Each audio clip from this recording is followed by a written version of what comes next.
What's going on, everyone? Welcome back to the video. Economic Prepper here. We've got some disturbing news that has just come out, and we've seen this for a while. I've seen it for a while. A lot of people have been preparing for it, and I, myself, people who are close to me, and many of you guys have also been preparing for this day. And we're going to talk about it today. We're gonna evaluate and peel this onion apart because there's a lot here, and it's only starting to surface. If you're new to the channel, please consider subscribing to the channel. While you guys are at it, go ahead and smash that like button. I really would appreciate that. I also get this information out to more people. Well, guys, some new information has come out and has indicated that a very concerning metric has surfaced. And essentially, Micro is actually cautioning that 7 million American men are completely just done looking for work. They've punched out, and he highlights a very serious problem. And we've talked about this for a long time. Now, those who are smart, those who are wise, they're preparing. I have certainly been preparing my family, and we've talked about, some of the strategies that I use, and, anywhere from creating multiple streams of income, investing, not leaving cash just sitting around idle in bank accounts, eroding thanks to inflation, thanks to the idle behavior of the Federal Reserve. But data has come out that men are steadily clocking out of the American workforce since the pre-pandemic issues have arisen, starting back in March, April 2020. And so even now, despite being millions of job openings and uncertain economic climate, a lot of people are not looking for work. Now, let's just stop for a second. Why in this day and age, why in this current economic, I don't want to say economic collapse, because this is not an economic collapse that we're in at this moment. You haven't seen an economic collapse if this is what you think it is. Now, yeah, there's been a pullback in the stock market. Yeah, the S&P 500 is off from its highs. The Dow Jones, the NASDAQ, they are all off from their highs. And yes, we have seen 25% pullback earlier this year, but a lot of that stock market crash has actually recovered. We have seen some slowing sales in the housing market. Atlanta, Florida, Orlando, South Florida, Fort Myers area, Miami, St. Petersburg, parts of North Carolina, South Carolina, of course, your major cities. Las Vegas is actually probably among the cities that are getting hit the hardest in the real estate housing market. But, we've seen this for a while. And a lot of people are concerned on, what's the next move? How hard is this housing market going to hit? How much of a housing market crash or housing market correction are we going to see?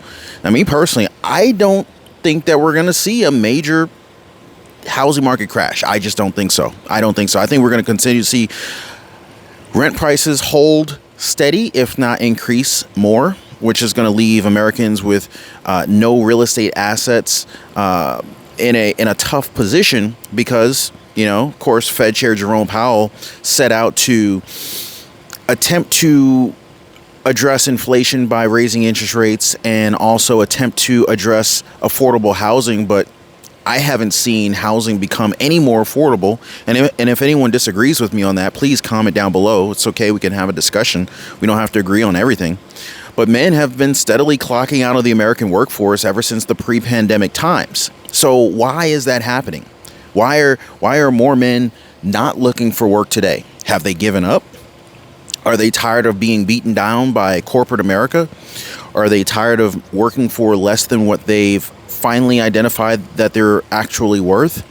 Are more American men realizing that the value of the time that they're spending with their family is more valuable than a couple extra dollars working at a low-paying job, perhaps? Or maybe Americans working at very high-paying jobs have decided, hey, I can do this on my own. I can start my own business. I'm going to work remotely. I'm going to spend more time with my family. I'm going to create multiple streams of income, ideally passive income, or at least minimally active income, so that more time can be spent doing things that they enjoy, spending time with family members and people that they actually care about. The whole pandemic opened the eyes of a lot of people. Some people took the time to reevaluate life. Not everyone had that luxury to do that. Not everyone had the luxury of reevaluating life. Some people were just trying to keep their head above water. But as quantitative easing slowed down, the Fed and many economists, they expected that there would be a massive influx of applicants into the job and labor force, into the labor market. You guys remember the labor shortages? We saw all sorts of shortages, but labor was a big shortage. There was a big shortage of labor, and it was expected that, come once the stimulus check money ran out, once the unemployment benefits ran out, once all of these different extra government, federal level quantitative easing, I don't want to call it free money, but once the federal grant money and ultimately free money, I mean, if you look at PPPs, your paycheck protection programs, that was free money. If you got your loan forgiven by the government, that was free money. You had side hustlers, you had gig workers, you had online business entrepreneurs, real estate investors, small business owners, mid-cap business owners, and even large cap business owners. I'm talking at S&P 500 level corporations applying for, getting approved for PPP loans and literally getting these loans forgiven. You tell me that's not free money. You tell me that's not free money. Now, you can argue about how the money was used, what the money was supposed to be used for. Some businesses went under. At the same time, some businesses saw greater revenues and greater profit margins than they've ever seen in that business's history. Now, where do we go from here? So the U.S. labor market remains incredibly tight, with the economy adding over 263,000 jobs in November, somewhere around the 7 million, somewhere around the 7 million mark represents the number of prime-aged men between the ages of 25 years old and 54 years old that this particular report has identified as completely sitting out of this labor market. I wonder how many of these people have literally decided to start their own businesses. I mean, Mitch McConnell said Americans are flush with cash from all the stimulus check money, the unemployment benefits. Well, if that is true, and with the age of the internet, how many people started their own businesses, profitable business, home-based businesses that generated enough cash to allow these 7 million American men to be confident that they don't need to go back to traditional work life? Now, I'm not going to say that all 7 million men who are not participating in the current workforce have started successful, profitable businesses. That would be ridiculous to think that. But it stands to reason that some percentage of that population likely has done that. Now, there's a lot to consider here, right? Now, are there jobs that people can work that don't show up in the reporting? And so maybe people are working, but they're not, let's just say they're not showing up in the reports. Of course that happens. So the question now is, well, why is this workforce participation rate going down?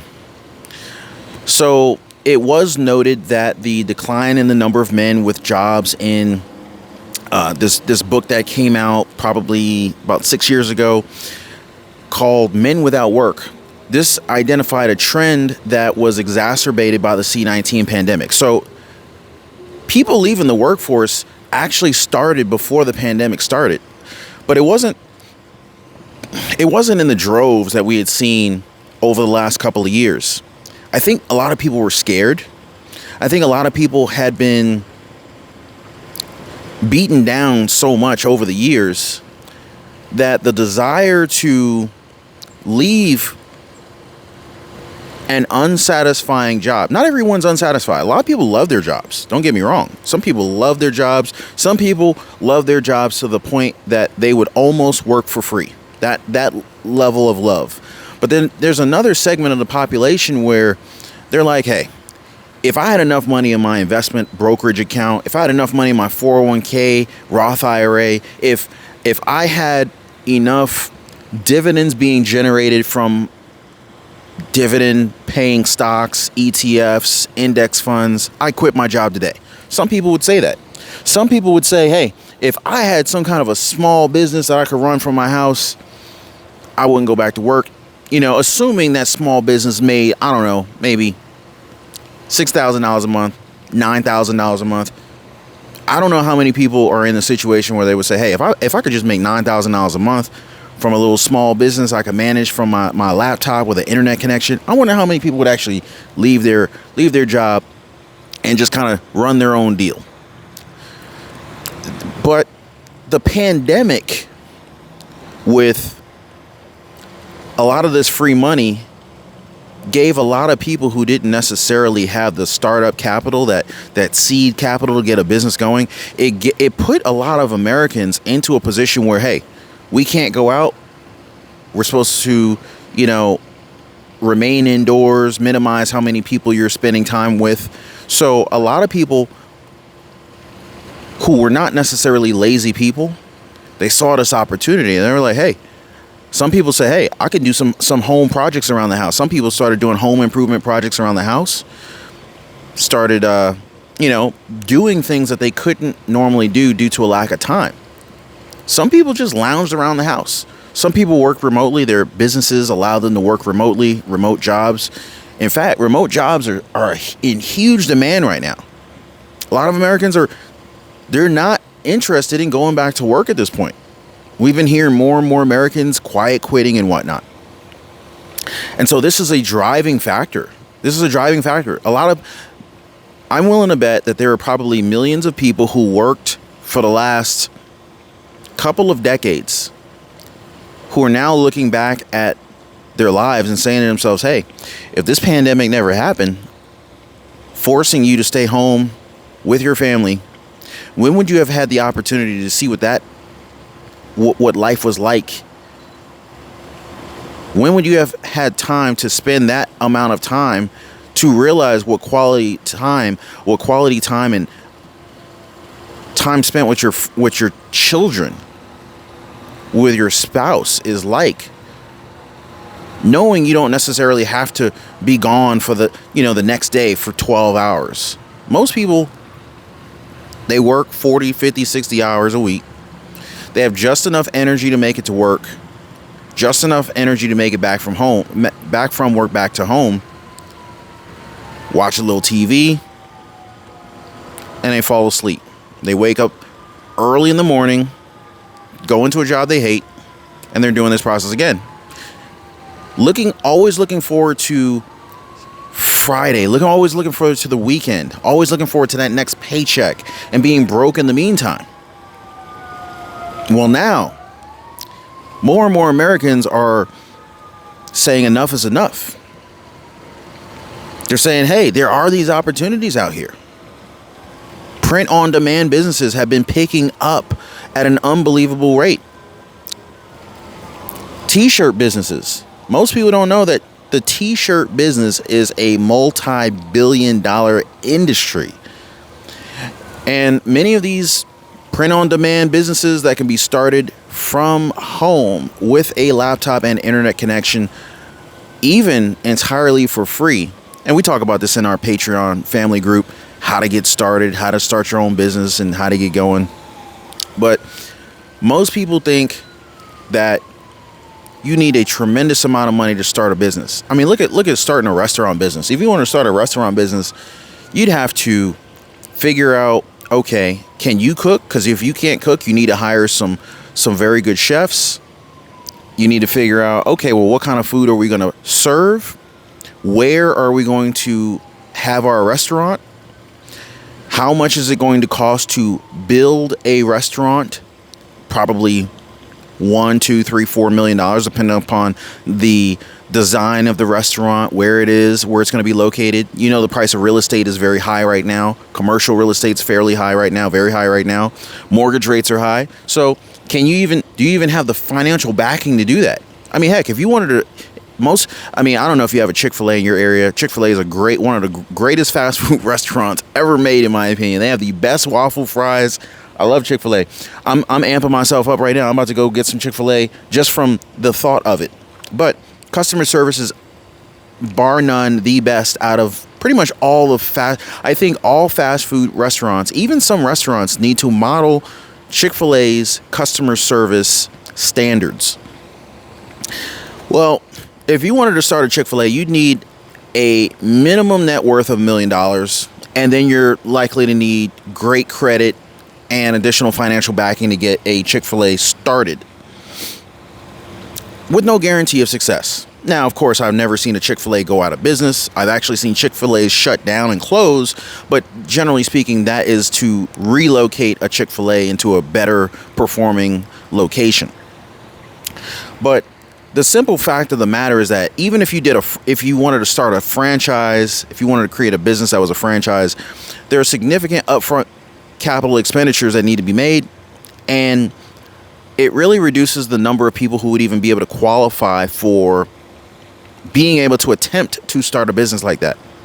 But then you got, small, quiet as it's kept businesses quietly making unbelievable sums of money, selling small, insignificant things such as t-shirts.